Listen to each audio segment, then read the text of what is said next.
بس بس بس بسم اللہ الرحمن الرحیم. اللہ تیری عبادت کرتے ہیں، تیرے سے مدد مانگتے ہیں.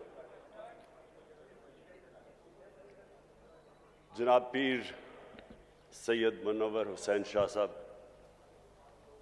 میں آپ کا اور اپنے سارے معزز مشائخ جو سارے پاکستان سے یہاں آئے ہوئے ہیں، میں پہلے تو آپ سب کو خوش آمدید کہتا ہوں، اور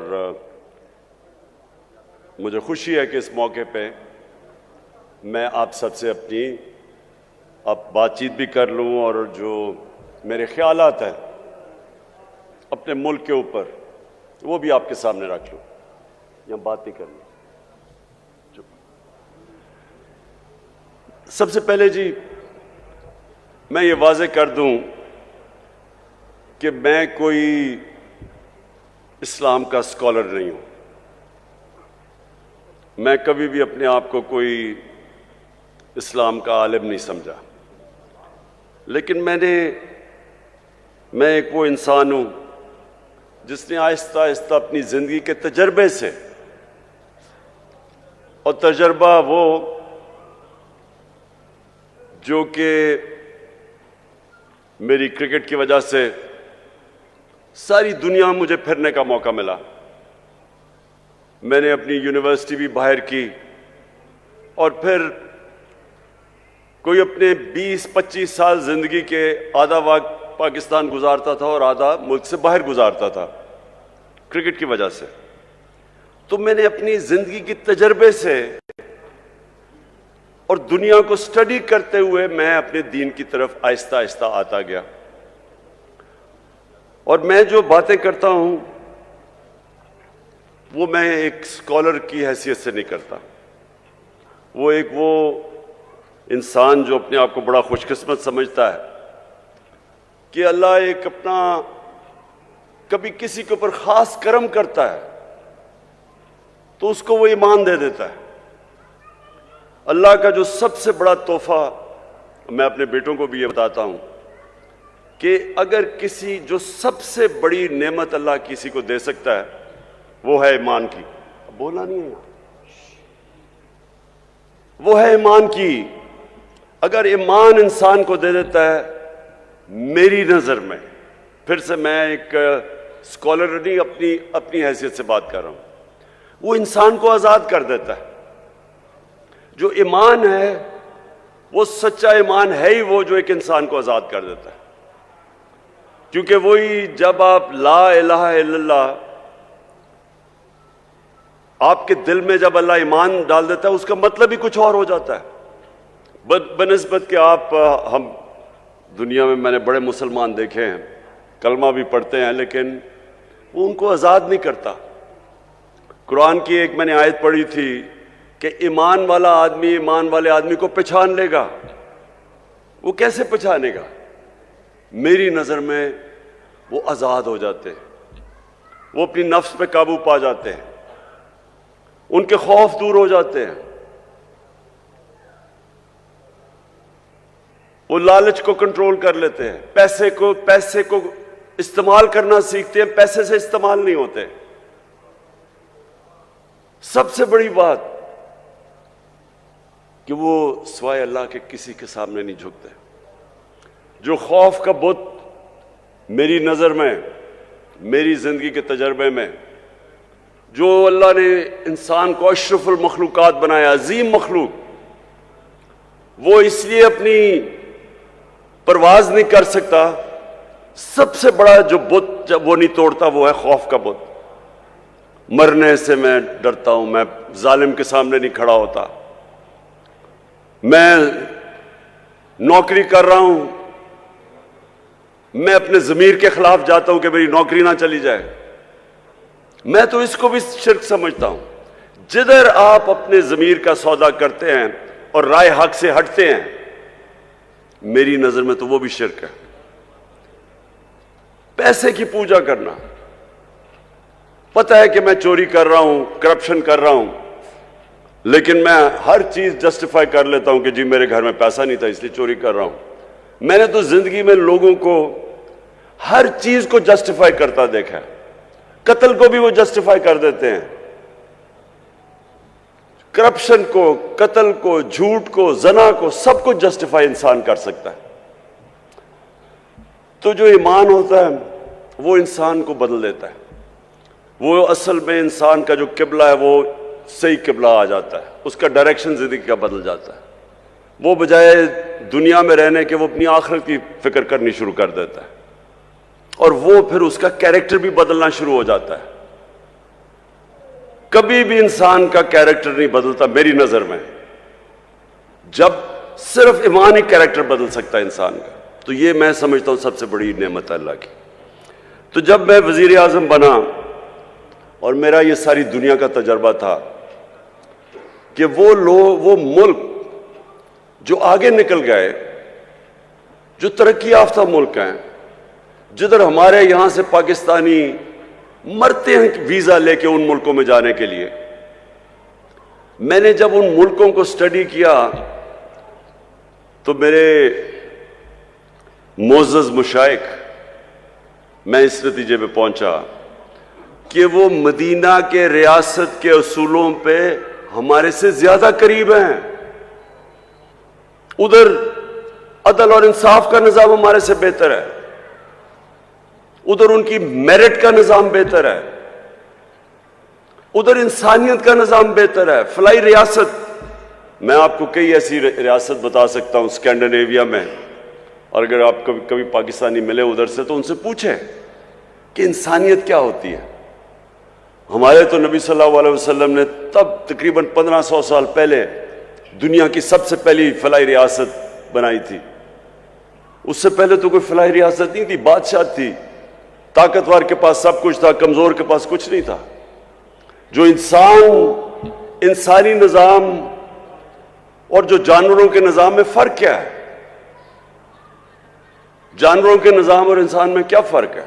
میری نظر میں جو اللہ نے اپنے سارے پیغمبر بھیجے تھے 1,00,000 سے زیادہ، وہ سارے ایک ہی پیغام دینے آئے تھے کہ جانوروں کی جو جانوروں کی بستی ہوتی ہے اس میں انصاف نہیں ہوتا، اس میں جس کی طاقت اس کے پاس سب کچھ ہے، کمزور کے کوئی حیثیت نہیں ہوتی اس میں، اور وہاں انسانیت نہیں ہوتی، جو کمزور ہوتا ہے وہ بھوکا مر جاتا ہے۔ وہاں جو انسانی نظام ہوتا ہے، انسانی نظام فرق ہی ان دو خاص چیزوں پہ ہوتا ہے کہ وہاں انسانیت ہوتی ہے، وہاں رحم ہوتا ہے، اور پھر ادھر عدل اور انصاف ہوتا ہے۔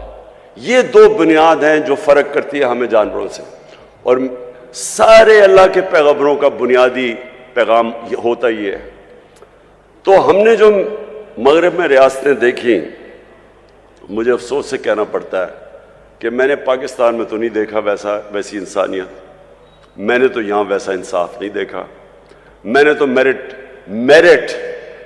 بھی انصاف کا حصہ ہے کہ جو محنت کرتا ہے اس کو اس کا حق ملنا چاہیے، میں نے تو یہاں نہیں دیکھا۔ آپ دیکھ لیں، آپ کے خاندانی یہ جو 2 پارٹیز ہیں، 2 خاندان ہیں، وہ ان کے خاندان کے علاوہ کوئی اوپر ہی نہیں آ سکتا۔ یہ تو مدینہ کی ریاست آپ سٹڈی کریں، جو محنت کرتا تھا، جو اچھے کام کرتا تھا وہ اوپر چلا جاتا تھا۔ سلمان فارسی کی مثال دیتے ہیں، تو باہر سے آیا تھا، اس کو انہوں نے کیونکہ اس پہ قابلیت تھی اس کو اوپر آنا پڑا، میریٹوکریسی تھی، وہ انصاف کا حصہ ہے۔ ہمارے ملک میں دیکھ لیں کتنی میریٹوکریسی ہے۔ میں نے کہہ دیا کہ آرمی چیف کو میرٹ پہ آنا چاہیے، مصیبت پڑ گئی ساری جگہ۔ تو یہ ہمارے مسئلہ یہ ہے کہ میرٹ کا مطلب ہی نہیں ہمیں سمجھ۔ آپ اگر دنیا میں مقابلہ کر لیں، جس معاشرے کے اندر انصاف اور میرٹ ہوتا ہے وہ آگے نکل جائے گا اس معاشرے سے جس میں میرٹ نہیں ہوتا۔ 2 کرکٹ ٹیم چلے، میں نے کرکٹ میں 20 سال دنیا میں انٹرنیشنل کرکٹ کھیلا، ایک کرکٹ ٹیم میرٹ پہ سلیکٹ ہوتی ہے، دوسری سفارشوں کی ہوتی ہے۔ جو مرضی آپ کر لیں میرٹ والی ٹیم جیت جائے گی۔ اسی طرح جس ملک کے میرٹ پہ ادارے اوپر آتے ہیں وہ آگے نکل جائے گی. تو سب سے پہلے تو انصاف, اور پھر جو فلاحی ریاست جدھر انسانیت ہوتی ہے, جدھر آپ اپنے کمزور طبقے کی فکر کرتے ہیں, جدھر آپ ذمہ داری سمجھتے ہیں کہ میرا جو لوگ ہیں بیچارے جو نچلے طبقہ ہے, ہماری اسٹیٹ کی ذمہ داری ان کو تعلیم دیں, ان کے لیے علاج کریں, ان کا صحت کا دھیان رکھیں, ان کی نوکریاں کریں. یہ آج آپ یورپ چلے جائیں, برطانیہ چلے جائیں, آپ ان ملکوں, علی پیچھے ہو, آپ دنیا میں چلے جائیں, ہر جگہ کے اوپر آپ کو یہی نظر آئے گا کہ بہتر ان کا سسٹم, سوشل سیکیورٹی سسٹم بہتر ہے, فلاحی ریاستیں ہیں. وہاں عدالتوں میں جاؤ, وہاں عدالتوں کے اندر کمزور سے کمزور آدمی کی عدالت کے اندر ان کو انصاف ملتا ہے. تو میں جب مدینہ کی ریاست کی بات کی, اور پہلے نہیں کی, جب ہمیں حکومت ملی تب میں نے شروع کیا. تو یہ میں نے لوگوں کو سمجھانے کی کوشش کی کہ دیکھیں جو وہ اصول تھے جس کے اوپر میرے نبی صلی اللہ علیہ وسلم نے مدینہ کی ریاست کھڑی کی تھی, کیوں اللہ ہمیں حکم کرتا ہے کہ نبی کی سنت پہ چلو؟ کیوں اس کا حکم ہے؟ ہماری بہتری کے لیے. اللہ کو تو بے نیاز ہے, اللہ کو تو آپ فائدہ نقصان نہیں پہنچا سکتے, لیکن یہ ہماری بہتری کے لیے کہ اگر ہم ان کی سنت پہ چلیں گے تو ہماری بہتری ہوگی. کیونکہ مدینہ کی ریاست میں یہ بھی ہمارے لوگوں کو نہیں پتا, دنیا کی تاریخ کا سب سے بڑا وہ انقلاب تھا. دنیا کی تاریخ میں اتنی بڑی تبدیلی نہیں آئی. 622 اور 632 کے بیچ میں وہ لوگ جن کی کوئی حیثیت نہیں تھی, وہ دنیا کے لیڈرز بن گئے. یہ تاریخ کا حصہ ہے, یہ بھی ہمارے لوگوں کو نہیں پتا. 10 سالوں کے اندر صرف 1200 سے 1300 لوگ جنگوں میں مرے تھے دونوں طرف. جو جنگوں کے اندر دونوں طرف کیجولٹیز ہوئی تھی وہ 1200 سے 1400 تھی. لیکن اسی ٹائم میں سارا عرب بدل گیا, اور وہ لوگ جس طرح انہوں نے دنیا کی لیڈرز بن گئے, فکری انقلاب آیا تھا. تو وہ کیا چیزیں تھیں, وہ انہوں نے ہمارے نبی صلی اللہ علیہ وسلم نے کس طرح ان کو چینج کیا, ان کا کیریکٹر کیسے بدلا, یہ ہمارے لوگوں کو نہیں پتا آج. میں نے اس لیے رحمت للعالمین اتھارٹی بنوائی, بڑے بڑے عالم کو ہم نے اوپر بٹھایا, ہم نے کہا کریکولم ڈیولپ کرو, اسکول کے بچوں کو سیرت نبی سکھاؤ, 8, 9 اور 10 کلاسز کے اندر کورس اسپیشل ڈیولپ کرو, یونیورسٹیز کے اندر ریسرچ کرواؤ, کالجز کے اندر ڈیبیٹس ہوں, پتہ چلے ہمارے نوجوانوں کو کہ کیا اتنا بڑا انقلاب کیسے آیا تھا, کیسے دنیا مسلمانوں نے ٹرانسفارم کر دی تھی. 1000 سال تک مسلمان دنیا کی سب سے بڑی پاور تھے. وہ کیا چیز تھی, کیوں اوپر, پھر مسلمان جب اوپر بھی گئے پھر نیچے کیوں آئے؟ اقبال نے جو شکوہ اور جواب شکوہ لکھا, کیا کہنے کی کوشش کر رہا تھا کہ ہم اوپر کیوں گئے اور پھر ہم نے کیا آیا؟ وہی مدینہ کے ریاست کے اصولوں سے پیچھے ہٹے, ہم نیچے آ گئے. اور آج ہم پھر کیسے اپنے لوگوں کو اوپر لا سکتے ہیں؟ اس لیے ہماری کوشش تھی کہ یہ اتھارٹی بنا کے ہم سارے ملک کے اندر لوگوں کو سمجھائیں, اپنے یوتھ کو, نوجوانوں کو, پھر ان کا کیریکٹر بلڈنگ کریں. اس وقت ہمارے بچوں کے اوپر جو پریشر ہے, میں اپنے معزز مشائخ آپ سب کے سامنے کہہ رہا ہوں, موبائل فون نے دنیا بدل رہا ہے. موبائل فون کے اوپر جس طرح کا مٹیریل آج ہے, انسانی تاریخ میں بچوں کے پاس اس طرح کی چیزیں نہیں ہیں. پورنوگرافک مٹیریل ہے, ہر قسم کا گند ہے, فائدہ بھی ہے, علم بھی ہے, لیکن دوسری طرف ہر قسم کا اس میں ایکس ریٹڈ مٹیریل ہے جو بچوں کو کبھی انسانی تاریخ میں بچوں کو یہ چیزیں نہیں دیکھتی تھی. اگر اب ہم اپنے بچوں کی تربیت نہ کریں, اور میں سمجھتا ہوں کہ تربیت ہو ہی ایک طرح سکتی ہے کہ ہم سیرت نبی سے بچوں کو پڑھائیں، ان کا کیریکٹر بلڈنگ کریں۔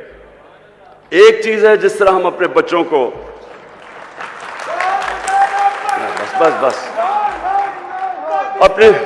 بس بچوں کو ابھی سے ان کی تیاری کروائیں اپنی حفاظت کرنے کے لیے، کہ جس طرح کا یہ ہے۔ اور میں آپ کو بتا رہا ہوں، میں جب پرائم منسٹر تھا، میں نے جب آئی جیز کو بلوایا، ان سے پوچھا کہ بتائیں کون سی جرم تیزی سے بڑھ رہے ہیں، تو ہمارے زمانے جب میں 4 سال پہلے کی بات کر رہا ہوں، تو جو سیکس کرائمز ہیں یہ تیزی سے بڑھ رہی ہیں پاکستان میں، بچوں سے جو زیادتی ہیں وہ بڑھ رہی ہیں، اور وہ اس کی بہت بڑی وجہ موبائل فون ہے۔ لیکن ہمیں اب اپنی بچوں کی تربیت کی ضرورت ہے، اور میں پھر سے کہتا ہوں کہ ایک ہی طریقہ ہے ہم اپنے بچوں کا کیریکٹر بلڈنگ کر سکتے ہیں، سیرت نبی سے۔ اور میں دوسری بات کہتا ہوں کہ دیکھیں، مجھے بار بار کہا جاتا ہے کہ آپ بڑی ضدی ہیں، آپ کہ آپ یہ نہیں کہیے جو لوگوں نے کرپشن کی ہوئی ہے بس ان کو چھوڑ دیں، ان کو معاف کر دیں، ان کے اوپر نہ بات کریں، ملک کا سوچیں۔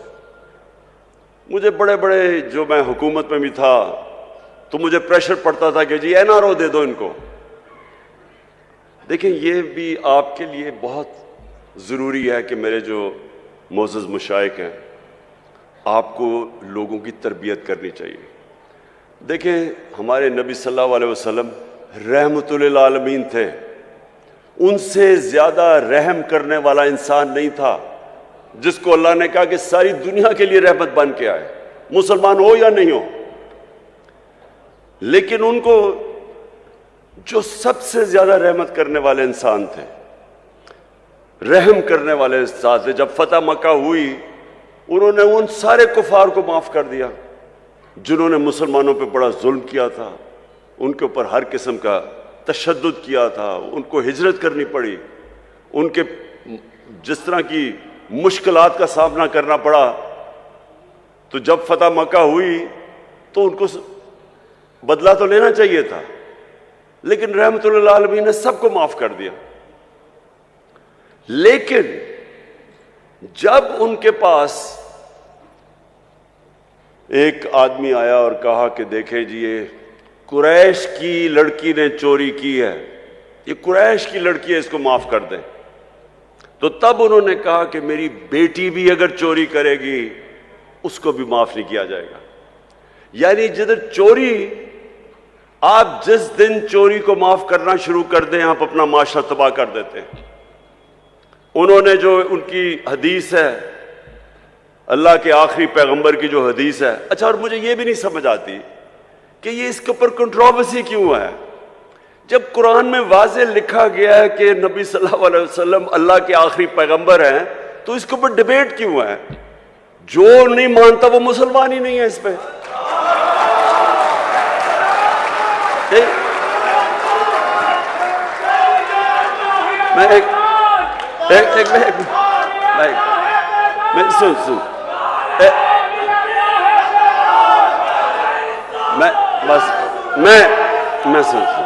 میں صرف یہ کہہ رہا ہوں کہ یہ بار بار کہ جی وہ فلانا قائدیانی ہے، کسی کے اوپر بھی انگلیاں اٹھائی جاتی ہیں۔ میں سمپل بات کر رہا ہوں، جس نے بھی قرآن پڑھی ہوئی ہے اس میں یہ چیز تو واضح ہے نا کہ محمد مصطفیٰ نبی صلی اللہ علیہ وسلم اللہ کے آخری پیغمبر ہے، واضح ہی ہے، تو اس کے اوپر تو ڈیبیٹ ہی نہیں ہے۔ ہم ایسے کہ کبھی کسی کے اوپر انگلی اٹھاتے ہیں۔ اچھا، تو میں یہ اب آپ کو دیکھیں، یہ بہت ضروری ہے ہم سب کے لیے۔ یہ جو وقت ہے اس وقت پاکستان میں، یہ بہت اہم وقت ہے۔ وقت کیا ہے کہ ہمارے ملک کے اوپر بیرونی سازش کر کے اس ملک کے وہ نامور ڈاکوؤں کو اوپر بٹھا دیا گیا ہے جو 30 سال سے چوری کر رہے ہیں۔ ملک آتے ہیں، حکومت کرتے ہیں، ملک کو لوٹتے ہیں، واپس باہر چلے جاتے ہیں، پھر NRO لے کے پھر واپس آتے ہیں، پھر چوری شروع کر دیتے ہیں، پھر باہر چلے جاتے ہیں، پیسہ ملک کا باہر لے جاتے ہیں۔ اب مجھے میں سوال یہ پوچھتا ہوں کہ اگر ایک بحثیت معاشرہ ہم اس ظلم اور ناانصافی کے خلاف اپنی آواز بلند نہیں کرتے اور اس کا مقابلہ نہیں کرتے، ہمارے اور بھیڑ بکریوں میں کوئی فرق نہیں ہے۔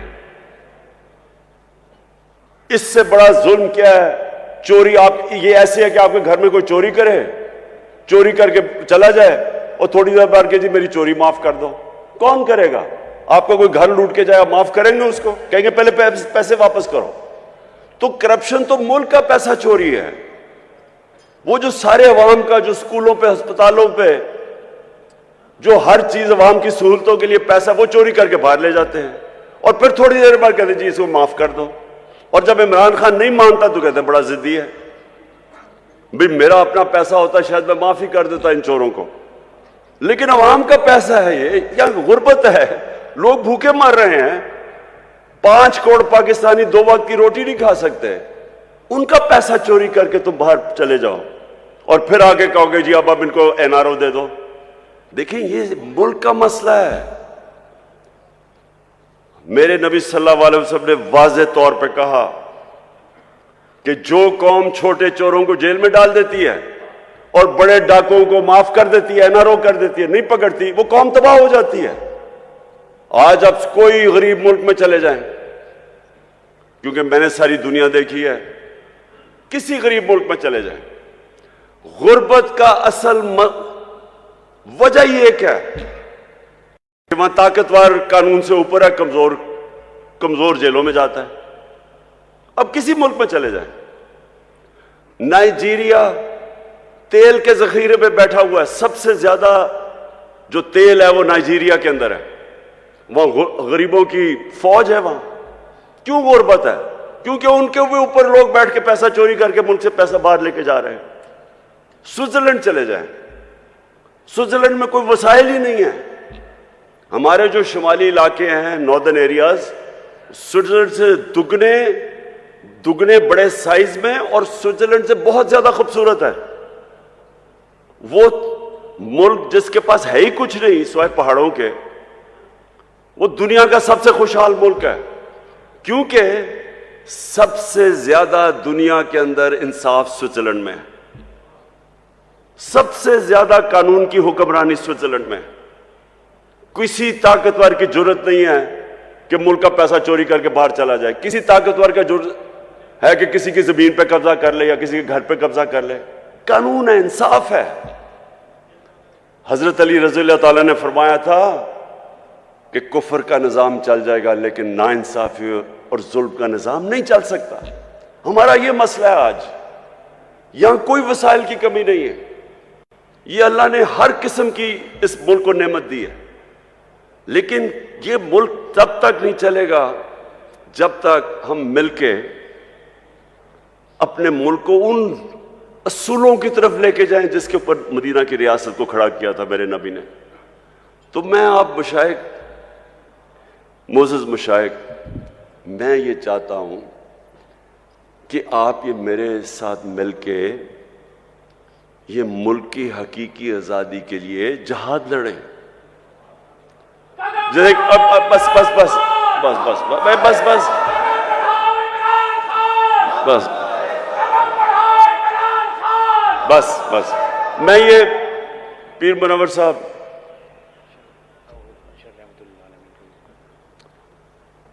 پیر منور صاحب، آپ کے بڑوں نے قائد اعظم کی مدد کی، اس سپورٹ کے بغیر پاکستانی نہ بنتا۔ بہت بڑی طاقت مشائخ کی تھی قائد اعظم کے ساتھ۔ آج آپ سب کی پھر ضرورت ہے کہ جو پاکستان کے اوپر اس وقت کیا جا رہا ہے، جو واردات ہوئی ہے، کہ باہر سے سازش ہوتی ہے، امریکی حکم دیتا ہے ایک ہمارے ایمبیسڈر کو کہ عمران خان کو ہٹا دو، اور اس کے بعد یہاں سارے مل کے جو یہاں کے غدار ہیں وہ مل کے گورنمنٹ گرا دیتے ہیں اور پھر چوروں کو اوپر بٹھا دیتے ہیں۔ اور اگر ہم اس کو تسلیم کر جاتے ہیں تو ہمیں یہ بڑا واضح ہو جانا چاہیے کہ ہم اپنے ملک کی مستقبل کی قبر کھود رہے ہیں. اس لیے یہ جو آنے والے دن ہیں اس میں آپ سب کو اپنی ڈیوٹی دینی پڑے گی اپنے ملک کے لیے.